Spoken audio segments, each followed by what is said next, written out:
Assalamualaikum warahmatullahi wabarakatuh.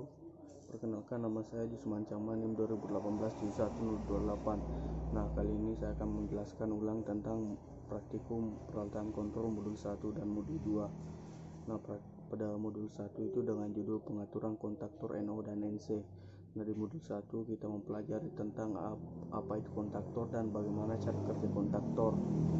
Alat yang digunakan di sini yaitu MCB, terus TDR, terus TOR, terus kabel penghubung atau jumper, terus kontaktor, terus push button stop dan push button start, dan lampu indikator. Nah, kontaktor, apa itu kontaktor? Nah, kontaktor adalah sebuah saklar yang prinsip kerjanya itu magnetis atau saklar magnetis. Nah, kontaktor ini terdiri dari 3 komponen utama, yaitu kontak utama, kontak bantu, dan koil. Prinsip kerja dari kontaktor itu adalah ketika koilnya dialiri arus, maka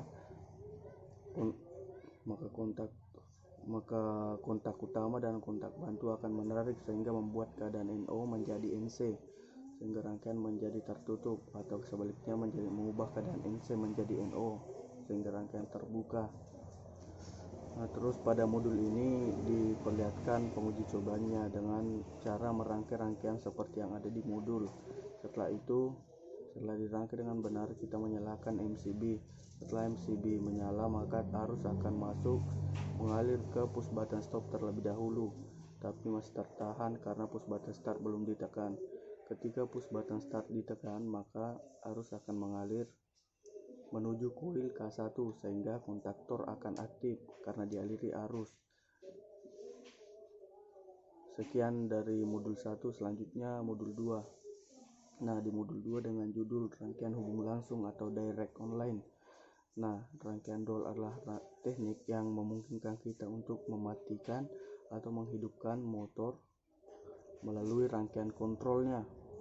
Nah, di rangkaian DOL ini prinsip kerja sederhananya itu ada 2, dengan rangkaian daya dan rangkaian kontrol. Rangkaian daya itu adalah sumber utama dari arus yang mengalir atau tegangan yang mengalir ke motor. Terus rangkaian kontrolnya itu adalah sebuah rangkaian yang berfungsi untuk mengontrol rangkaian daya yang tadi.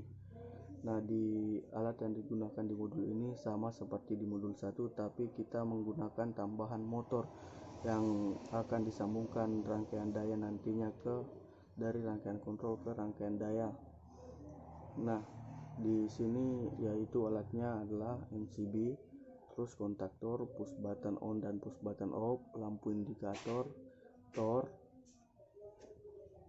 dan kontaktor itu sendiri tadi.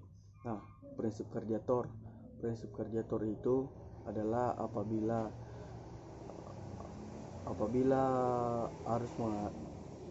prinsip kerja dari TOR itu sendiri adalah akan mendeteksi panas dari rangkaian karena arus yang mengalir melalui elemen bimetal dari TOR itu sendiri, sehingga apabila terjadi suhu yang panas berlebih, maka rangkaian akan terputus secara otomatis. Nah, di modul 2 ini yang dilakukan yaitu kita pertama merangkai rangkaian sesuai rangkaian yang ada di modul. Setelah dirangkai, kita menguji cobakannya dengan mengaktifkan MCB, kemudian menekan push button start. Nah, arus akan mengalir menuju kontaktor dan kontaktor akan aktif. Setelah kontaktor aktif, maka rangkaian daya yang terhubung dengan kontaktor itu akan bekerja pula sehingga menyebabkan motor aktif atau berputar. Nah, sekian penjelasan dari saya, lebih kurangnya mohon dimaafkan. Assalamualaikum warahmatullahi wabarakatuh.